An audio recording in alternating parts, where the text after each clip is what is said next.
지난주 설교 제목을 여러분 기억하십니까? 예루살렘의 눈물 1편이었고요. 오늘은 예루살렘의 눈물 2편입니다. 그 거룩한 산 예루살렘 성이 왜 눈물이었을까를 지난주의 말씀을 통해서 1편으로 나누었고 오늘 2편 말씀을 이어가게 됩니다. 오늘로 예루살렘 설교가 마쳐지게 되겠습니다만은 오늘 말씀을 묵상하시면서 그 예루살렘에 담긴 예수님의 눈물을 우리가 마음에 담고 우리도 새로운 믿음의 길로 걸어가는 저와 여러분이 되었으면 좋겠습니다. 가서 보면 아주 낯설죠. 참 기가 막힌 땅 아닙니까?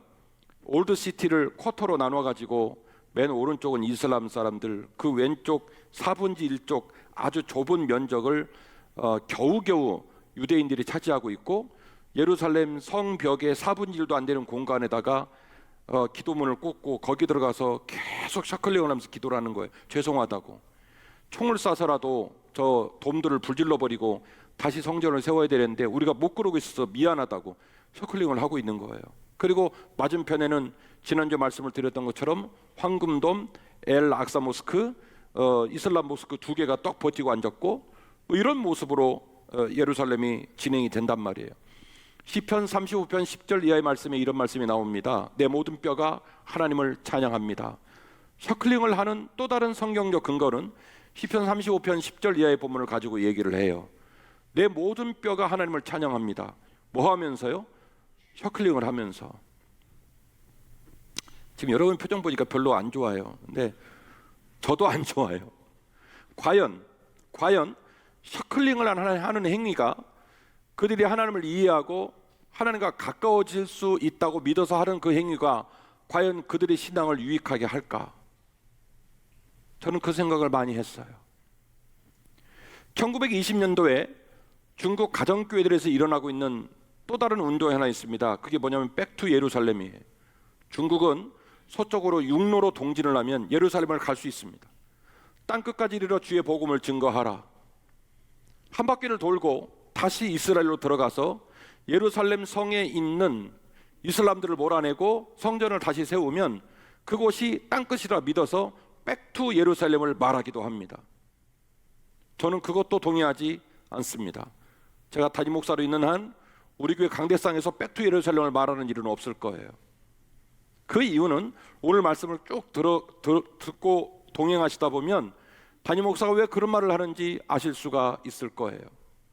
여튼 많은 사람들은 물리적인 예루살렘 성을 회복하고 거기다 성전을 다시 짓고 거기를 발로 밟고 다니고 셔클링을 하면 마치 우리들의 신앙이 회복된다든지 혹은 기독교 정신이 회복된다고 믿고 지금 거기를 그렇게 주목하고 돋보기로 쳐다보고 있는 중인데 저는 동의하지 않습니다.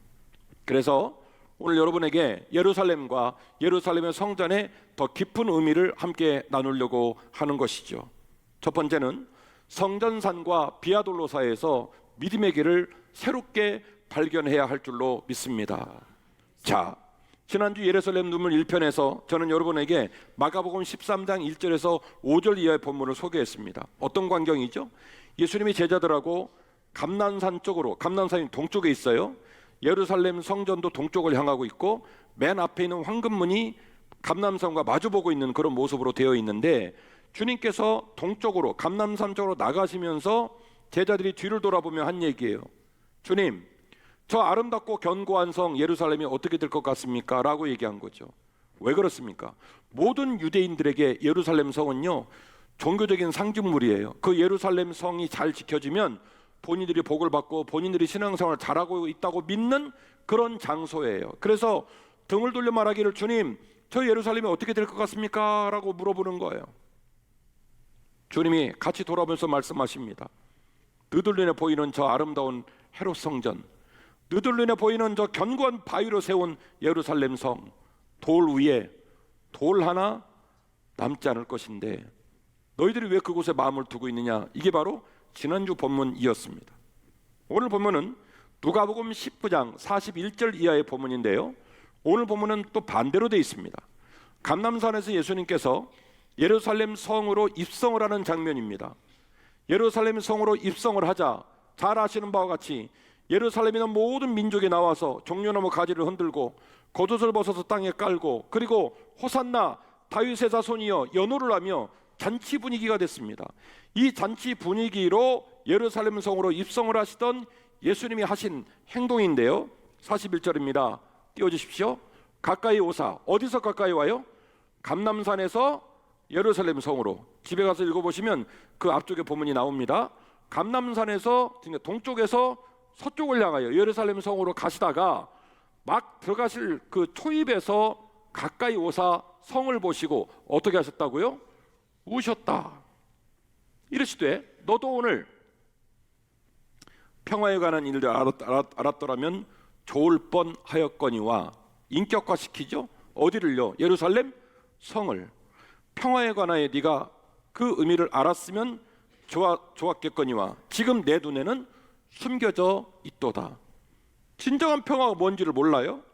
날이 이를지라 내 원수들이 토둔을 쌓고 너를 둘러 사면으로 가두고 또 너와 및 그 가운데 있는 내 자식들을 땅에 메어치며 돌 하나도 돌 위에 남기지 아니하리니 이는 내가 보살핌 받는 날을 알지 못함을 인함이니라.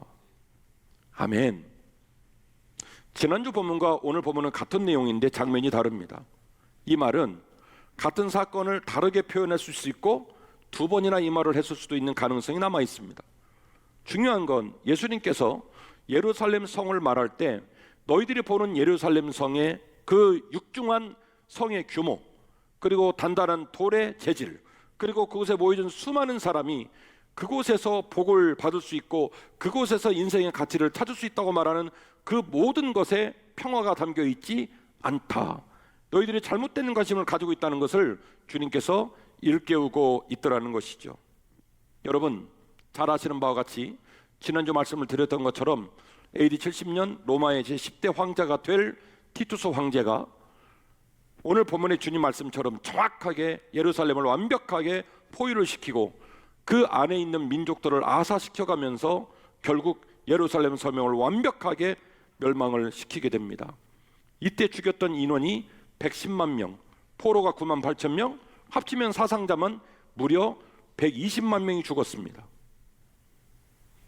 피비린내 나는 전쟁이고 그 견고한 바위로 만든 예루살렘 성이 무너지고 예루살렘 성전이 돌 위에 돌 하나 남지 않는 기가 막힌 멸망을 AD 70년일에 목도하게 됐다는 거죠. 예수님은 이 상황을 바라보면서 슬퍼하셨던 거예요. 그런데 오늘 말씀을 여러분과 나누는 목사의 입장에서는 우리가 그 예수님의 눈물의 깊은 의미를 조금 더 들여다볼 필요가 있다는 말씀을 드리고 싶어요. 과연 예수님이 눈앞에 보이는 돌로 만든 예루살렘 성이 무너지는 것만 가지고 그런 말씀을 하셨을까? 저는 그렇게 보지 않아요. 예루살렘 성을 들어가는 과정에 있는 수많은 유대인들, 그들이 지금 연호를 외치고 있습니다. 호산나 다윗의 자손이여. 그분이 예루살렘 성에 들어오는 걸 보고 너무너무 좋아하고 있습니다. 그런데 예수님의 눈에는요, 팽배한 영적 형식주의에 의해서 정신적으로 종교적으로 황폐한 그들의 궁핍하고 핍절한 영적 상태를 보시고 우신 거예요. 다시 말씀을 드리면 마음도 무너지고 몸도 무너진 거예요. 신앙도 무너지고 예루살렘 성도 무너진 걸 보시고 우신 거예요. 예수님이 십자가에 달려 돌아가셨을 때 여러분 잘 아시는 것처럼 휘장이 두 개로 찢어지죠. 저는 그 사건이 예수님의 이 사역과 성전산과 성전의 의미를 가름짓는 매우 중요한 사건이라고 생각합니다. 이스라엘 사람들은 그 성전이 무너지면 하늘이 내려앉는 거라고 생각을 하고 그 성전이 살아있으면 자신들이 살 수 있다고 생각을 하는데 예수님은 그렇게 보지 않은 거예요. 내가 영원한 대속죄의 제물로 너희의 죄를 위하여 죽으니 이제 더 이상 성전이 중요한 것이 아니라 나를 통하여 나와 함께 나로 인하여 하나님과 사귀거라. 그 하나님께 기도하거라. 그분의 은혜를 힘입고 살거라. 주님께서 은혜의 세계를 열어주신 줄로 믿습니다. 그래서 성전을 갈 때마다 저는 말하는 거예요.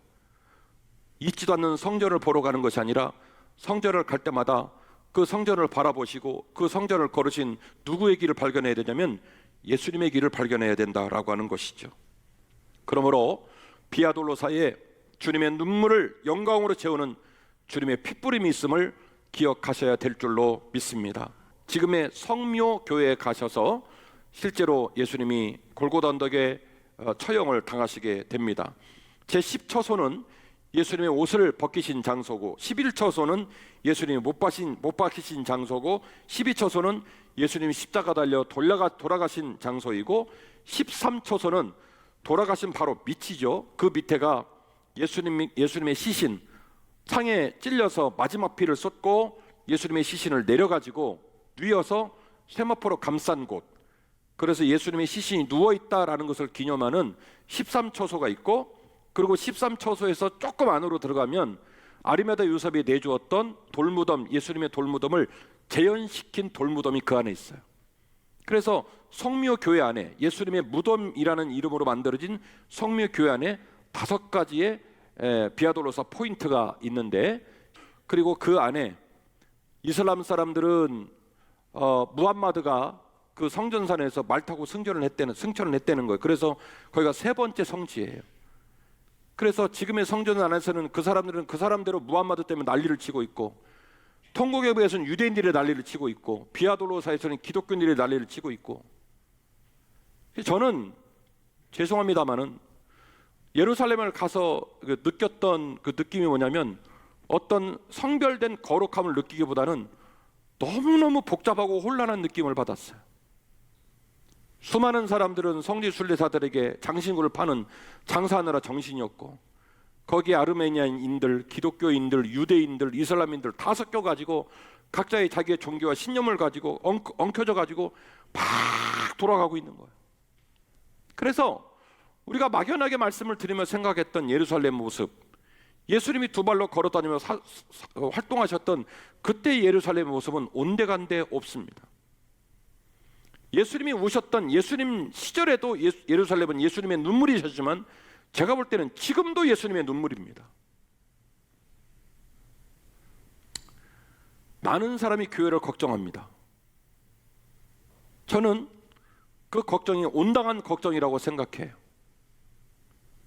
원래 교회는 대중이 걸어가는 길을 지향하는 집단이 아니었어요. 그런데 한국 교회는 130년 역사 속에서 오직 성장, 오직 부흥만을 외치며 130년을 달려왔어요. 그 교회에 십자가가 있는지, 그 교회에 예수 그리스도의 길이 있는지, 그 교회 목사와 그 교회 장로들과 그 교회 성도들이 성전에 모일 때마다, 예배당에 모일 때마다 십자가의 피를 묵상하는지, 그래서 교회의 가치에 집중하고 성경 말씀만 따라 좁은 길 위에 서고 좁은 길을 걸어가는지를 점검하지 못한 채로 오직 성장과 부흥만을 외치며 여기까지 왔다는 거죠.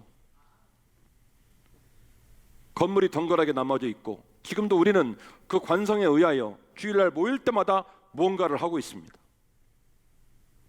그런데 어떻게 보면 예수님의 마음과 예수님의 길을 우리 마음에 담지 못하고, 비록 우리들이 대중들이 걸어가는 세상 사람이 즐거워하는 성장 일변도와 어떻게 보면 외향적인 높아짐의 일변도를 추구하지 않고, 그 길이 다소 외롭고 힘이 들어도 주님과 함께라면 걷겠습니다라고 말하는 짱짱한 믿음을 가진 목사와 성도들이 모이지 않으면, 저는 우리의 예배당과 우리의 종교적인 행위가 지금 예루살렘에서 벌어지고 있는 일들과 무관하지 않다고 보는 거죠. 오히려 성별되어지고 거룩한 느낌이 충만할 땅에 혼란함과, 그리고 무엇인가 그 가치와 뜻을 확인할 수 없는 황망하고 그리고 허무한 감정을 교회에서 느끼게 된다면, 마치 지금 예루살렘에서 일어나는 동일한 일이 우리들의 마음과 우리들의 교회에서 일어나고 있지 않을까요? 그런 맥락 속에서 여러분에게 또 다른 뜻밖의 장소를 소개하려고 합니다. 감람산에 서야 예수님의 길을 비로소 볼 수 있을 줄로 믿습니다. 의외로 사복음서에 예수님 이야기를 할 때 예수님께서 감람산을 매우 중요하게 생각했다는 걸 깨달을 수 있습니다. 최소 몇 번 나오냐면 10번 나옵니다. 예수님이 감람산을 의도적으로 찾았다는 얘기가 몇 번 나온다고요? 10번 나옵니다. 여러분 보세요. 사마리아 우물가 여인 얘기 우리가 찬양으로 부르기도 하고 설교로 여러분 들으시고 사마리아 우물가를 굉장히 중요하게 생각하시잖아요. 그 몇 번 일어난 일이죠?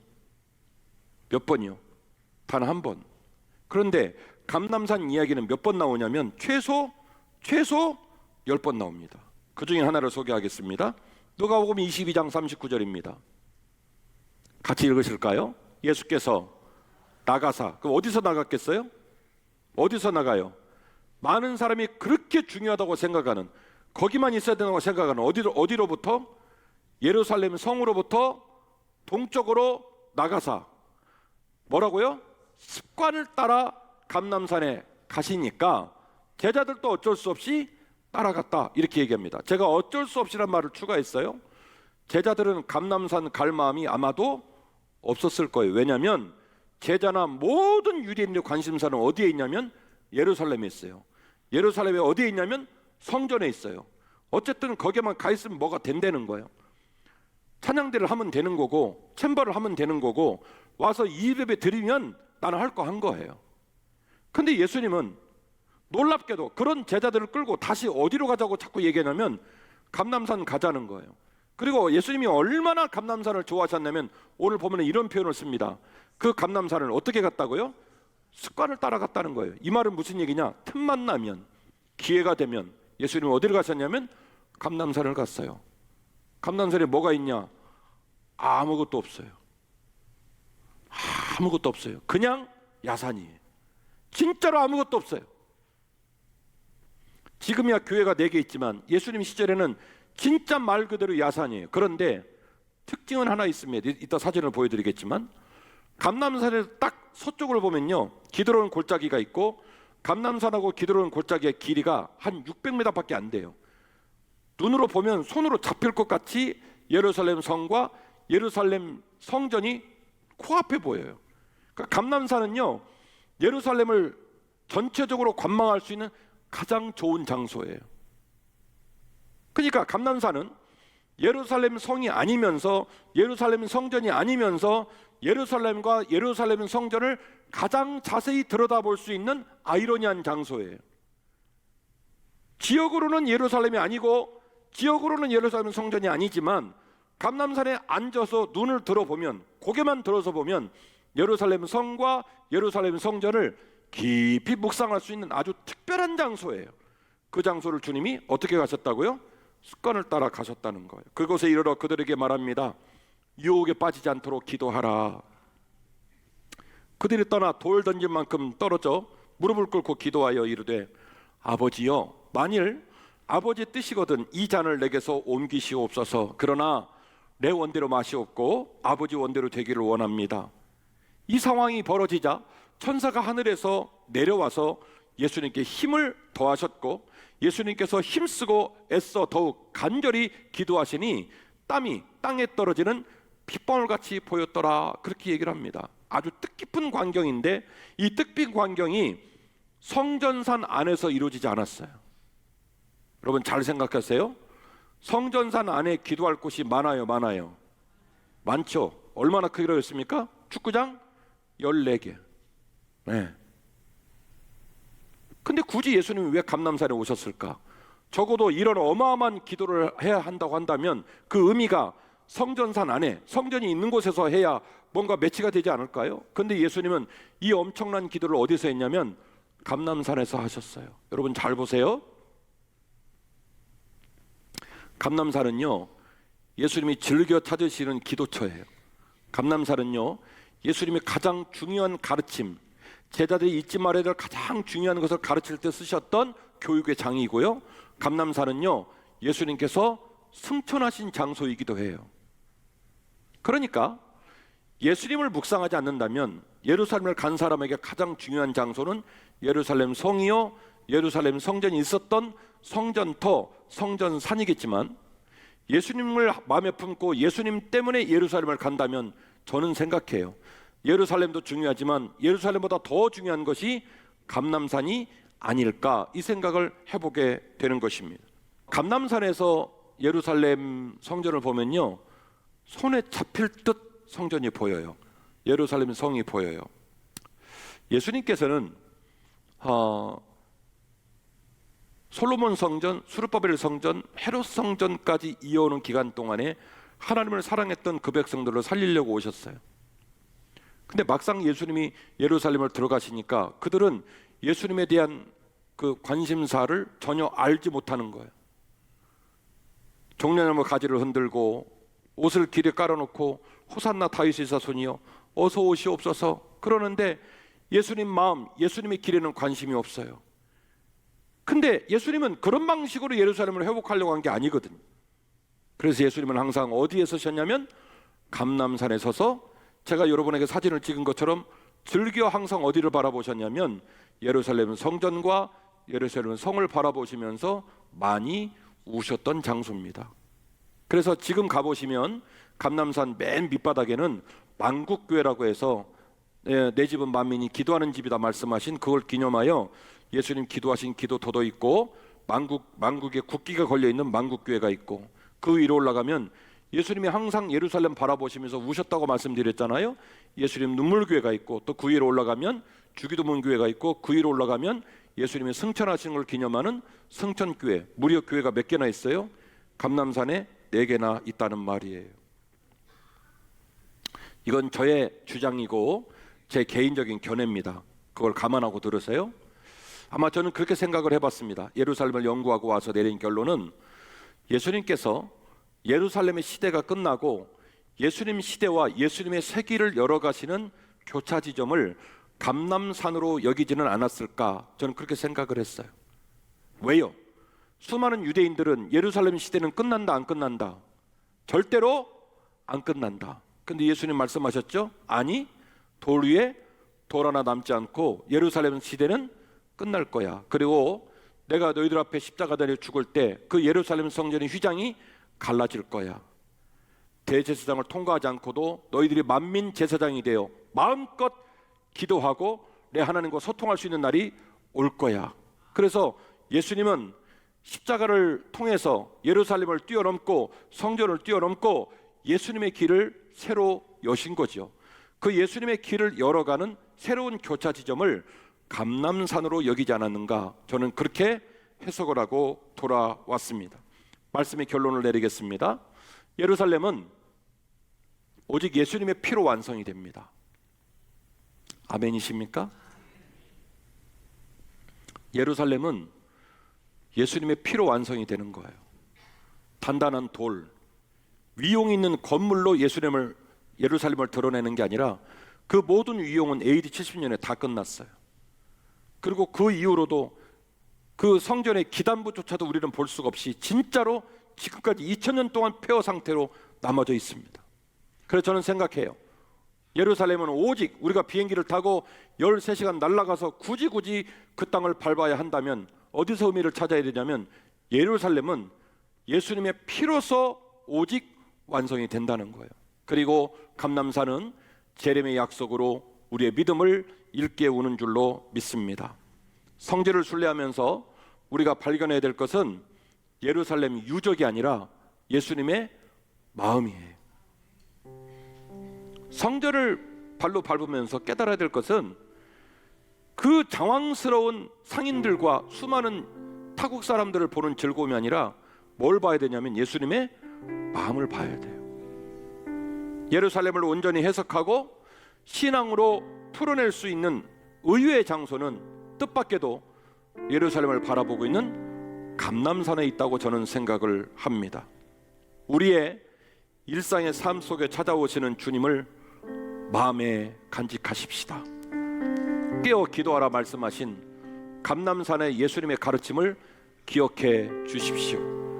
재림의 소망으로 눈물의 땅을 회복과 소망으로 바꾸는 우리 모든 성도가 되었으면 좋겠습니다.